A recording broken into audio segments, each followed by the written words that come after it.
Fighter jets, security forces deployed to Zamfara state to hunt down bandits. 2.5 million bottles of codeine cough syrup recalled. In international news, California wildfires ease as 6 people die. And in sports, Asaba all set for 2018 African Athletics Championships.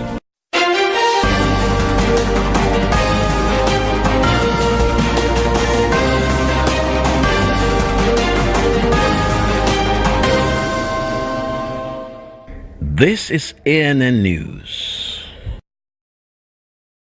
I am Rotimi Akintunde. The federal government has assembled a 1,000-strong military force that includes the Air Force, Army, Police and Civil Defense to take on the bandits terrorizing Zamfara state. Fighter jets are being deployed by the Nigerian Air Force to begin the operation.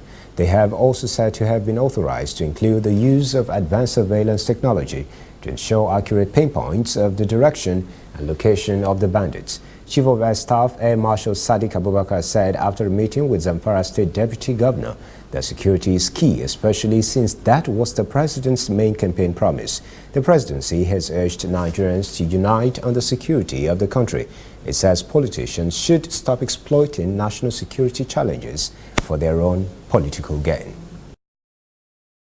Meanwhile, Sunday was not a good day for Boko Haram insurgents in Borno State. The Nigerian Army reported it had killed 16 members of the terrorist group and recovered a chase of weapons at Merari village. The Army also said it seized 2 gun trucks abandoned by the insurgent who had gone into the community in 3 gun trucks. More than 160 rounds of anti-aircraft gun ammunition were also said to have been recovered. Information Minister Lai Mohammed has ordered Reformed All Progressives Congress members in Kwara State who support Senate President Bukola Saraki to immediately resign their appointments on federal parastatal boards or they would be sacked. The minister also said the federal government intends to dissolve APC State Working Committee in Kwara, which is currently led by Alhaji Ishola Balogun Fulani.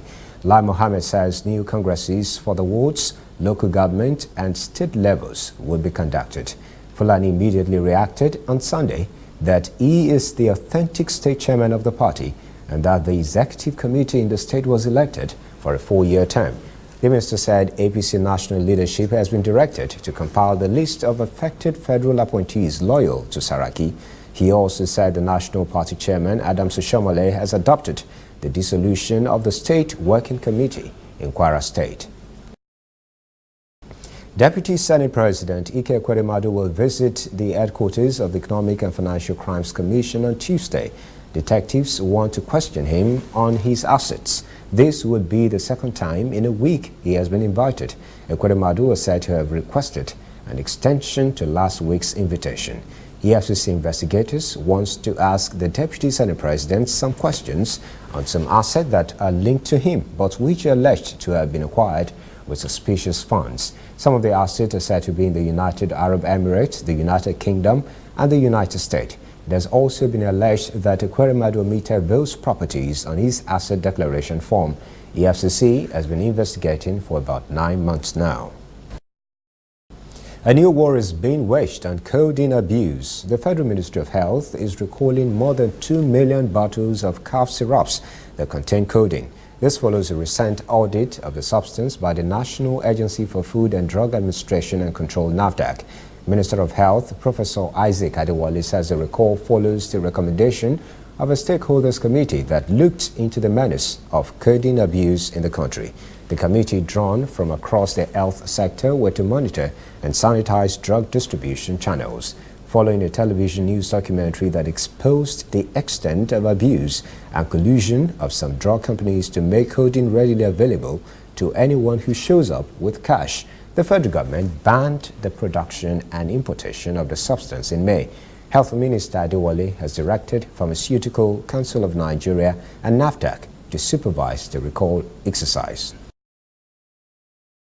5 illegal bonded terminals and 5 other buildings have been shut down in Ajegunle in the upper axis of Lagos by the Lagos State Building Control Agency. This follows Governor Akinwumi Ambode's directive last week to close all illegal bonded terminals in the state. The illegal structures have been blamed for worsening traffic gridlock in the Apapa area. Also shut down were the popular decades-old Goddess Cinema and some structures that were converted from residential to commercial buildings. The agency said the exercise was to ensure building development in the state followed approved layout and due process. It says bonded terminals located within residential areas will be sealed. The agency blames Apapa traffic nightmares on indiscriminate siting of tank farms and bonded terminals without any government approval. The chairman of President Muhammadu Buhari's Special Presidential Investigation Panel for the Recovery of Public Property, Chief Okoye Obono-Obla, is facing a fast term over his educational credentials. He is accused of forging his law degree certificate, and a House of Representatives ad hoc committee wants him arrested, sacked and prosecuted. The committee said Obono-Obla's degree was fraudulently obtained at the University of Jos and that the committee has asked the institution to withdraw it. The committee said Obono-Obla had failed to appear before it after many invitations to do so. The committee also recommended the repeal of the Recovery of Public Property Act and urged the president to dissolve the panel, whose chairman is accused of an arbitrary use of power and abuse of office. The House is yet to look at the report. 100 billion naira loss annually in aviation insurance revenue is not something to overlook. That is why the federal government is talking about it. That is the amount the insurance industry loses yearly to capital flight in revenue by not participating in the underwriting of high-risk aviation insurance. Commissioner for Insurance Alhaji Mohammed Kari says the National Insurance Commission (NICOM) is working to empower local insurance firms so they can have substantial bite of the country's aviation insurance business. Kari said the industry has recorded some remarkable improvements in the last few years and would continue to make more progress to benefit local insurance industry. Stay with ANN News. We will be right back after these messages.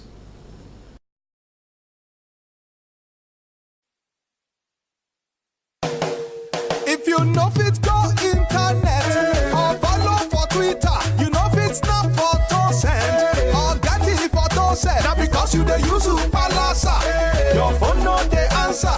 See me see wahala. My brother, go get smartphone, yeah. Drop that Palasa phone. Phone wey no go for your hand, yeah. Drop that Palasa phone. Phone wey no fit take selfie. Drop that Palasa phone. No be correct phone, yeah. Drop that Palasa phone. Upgrade to a smartphone today and get double data for 6 months on any MTN data bundle you buy. Simply purchase a smartphone from any store, anywhere in Nigeria, or bring your current smartphone from any network. Insert your MTN SIM card to start enjoying your double data bonus. Offer is open to all new and existing MTN subscribers. Join the largest smartphone movement today. Make it not for your hand, that's Palasa phone. There is a new all-news network on the scene in Nigeria to give news from a purely news perspective and to promote free information flow across Africa. Fresh views, unbiased, bold, with a purely African view.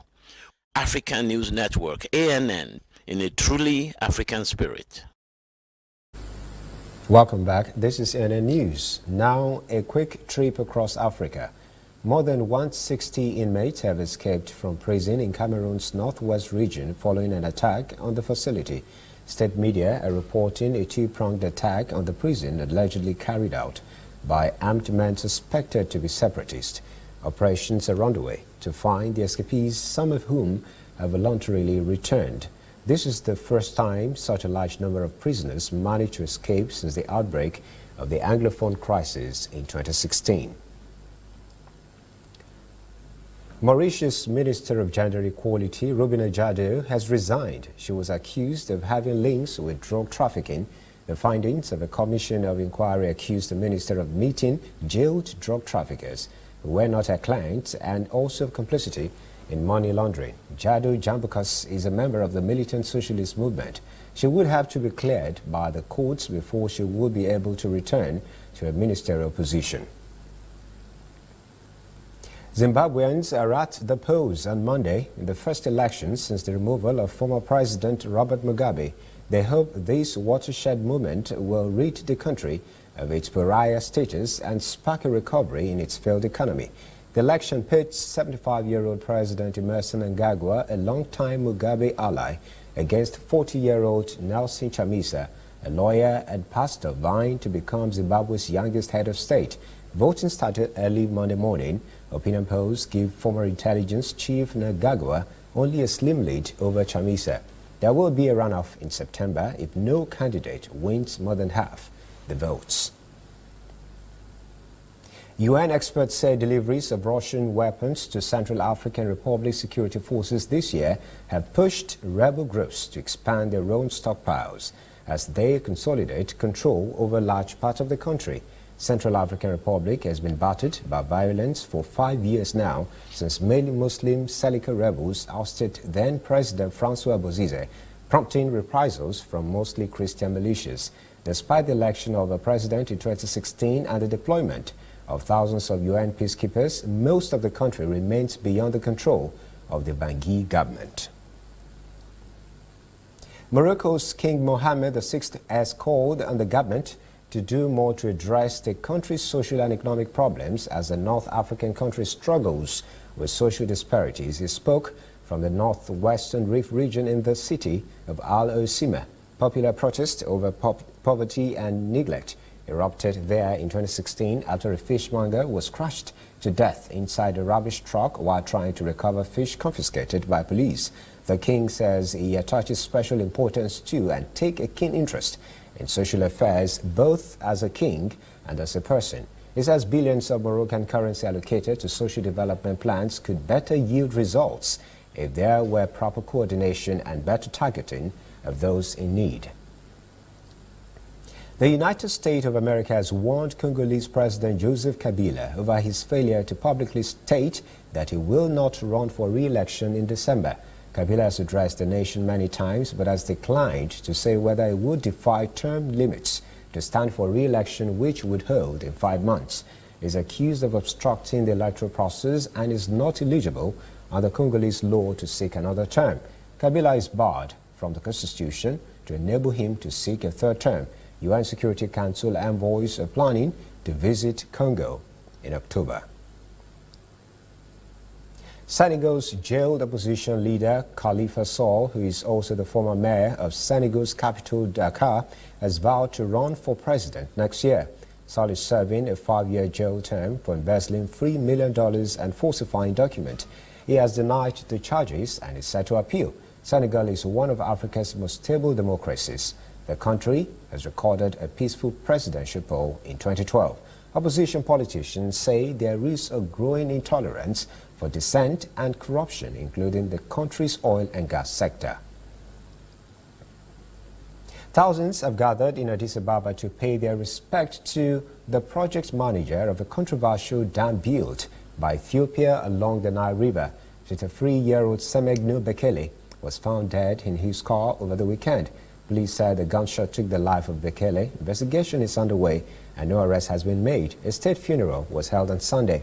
The Ethiopian Renaissance Dam has caused a long-standing dispute with Egypt, which fears the dam could reduce its share of the Nile water.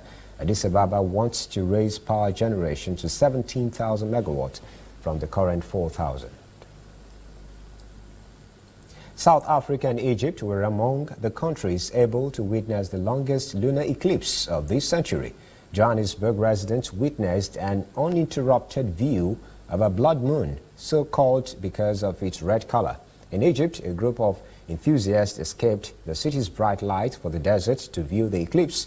NASA said the eclipse lasted for almost 4 hours. The fullest eclipse was visible in Europe, Africa, Asia, and Australia. The next lunar eclipse of cash length is due in 105 years' time. Stay with us, ANN News. We'll be right back after these messages. Whether in your house, at your office, on your phone or online, we are there. We have the facts behind the headlines. We cut to the chase with the news you really need. We cover every angle. We are the bigger, better news network. We are African News Network, ANN. Watch ANN News on MITV from a truly African spirit.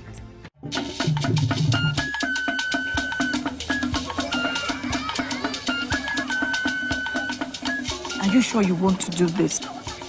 Adam, go and bring us your husband. Okay, hello baby.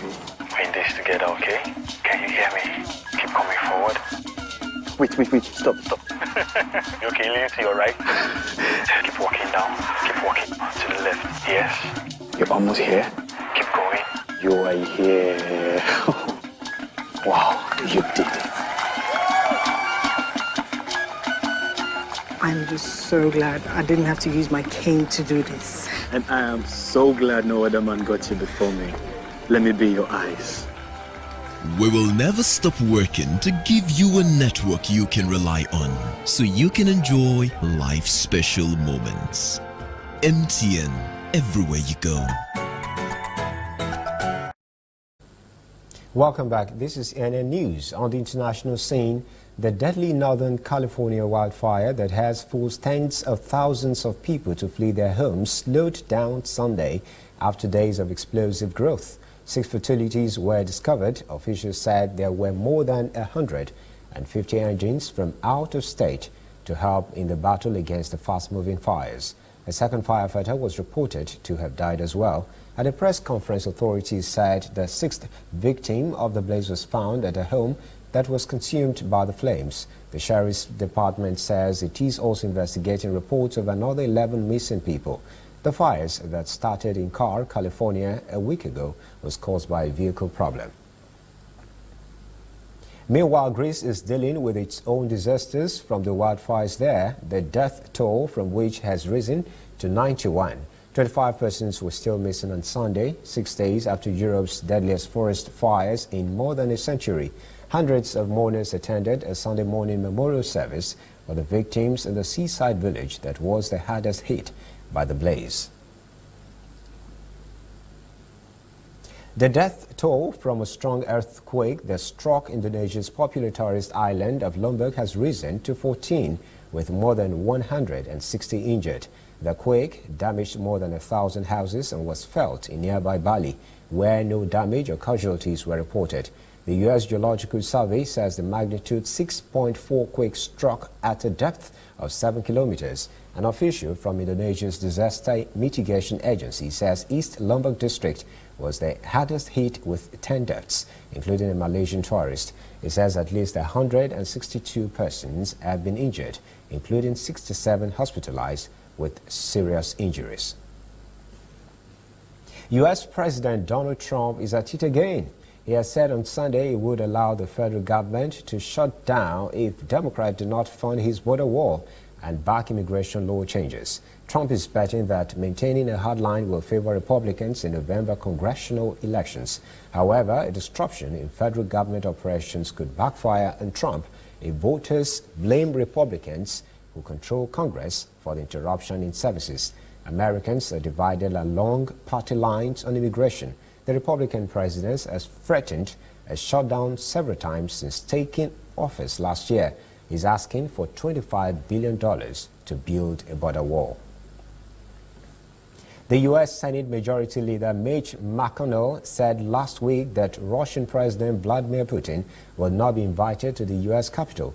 He was firing a salvo to preempt any ideas by President Donald Trump, who has announced he was working on setting up a White House meeting next year with the Russian leader.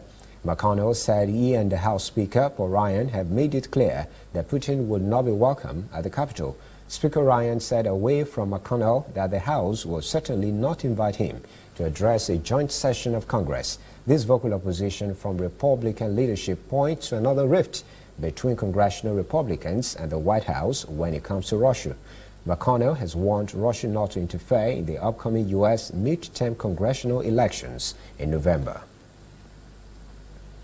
American politics, a different set of concerns than in Africa. Stay with us, we will be right back on ANN News. There is a new all-news network on the scene in Nigeria to give news from a purely news perspective and to promote free information flow across Africa.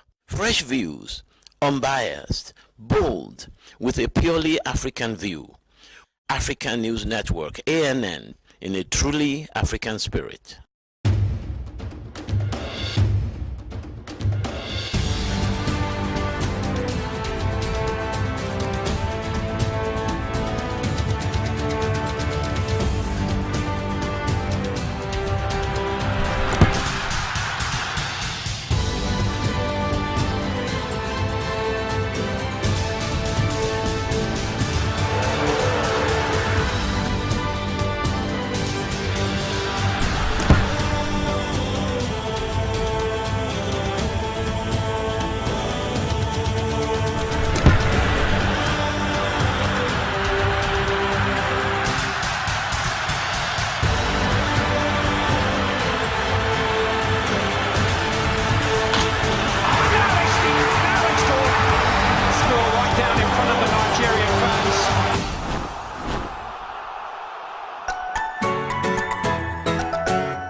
Shining our eyes on breaking news, whether in the east or in the west, with Al-Shabaab in Somalia and Boko Haram in Nigeria, with turbulence in the north and agitation in the south. Wherever you live in Nigeria, wherever news happens in Africa, we've got it covered. ANN News, connecting Africans in a truly African spirit. Welcome back. This is ANN News. Now to sports.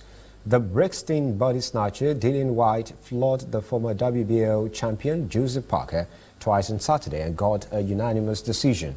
The 30-year-old could land a third bout with Anthony Joshua next year, but he might not be able to resist a £6 million payday promoter Eddie Hearn will dangle in his face this week to give his fighter a November or December bout. White has turned around his career since losing to Joshua in 2015. He says he will improve and trim down to be more mobile for his next fight. White, whose success saw him win the vacant WBO International Heavyweight title and retain the WBC Silver Heavyweight crown, is happy to go on the road to chase Wilder or take the clash with Joshua.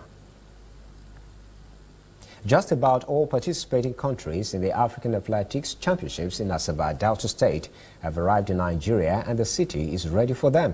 Some of the athletes have been doing light training and have said they are eager to begin the championships and win laurels for their countries. It is from these championships that the African team will be selected for the IAAF World Cup in Athletics in Prague, Czech Republic in September. South Africa have high hopes to dominate the contest, so they have showed up in Asaba with Caster Semenya in women's 800 meters and Luvo Mayonga men's long jump. Kosel Mokina is also in Asaba. The championships promise to provide keen contest among the nations. The city of Asaba itself is keen to host them. I will say good luck to all the contestants. That is our report this evening on ANN News. Thank you for joining us. For details on these and other stories, visit our website annafrica.net. The conversation continues on our social media platforms, Facebook, Instagram and Twitter at ANN Africa TV. I am Rotimi Akintude. Have a great evening.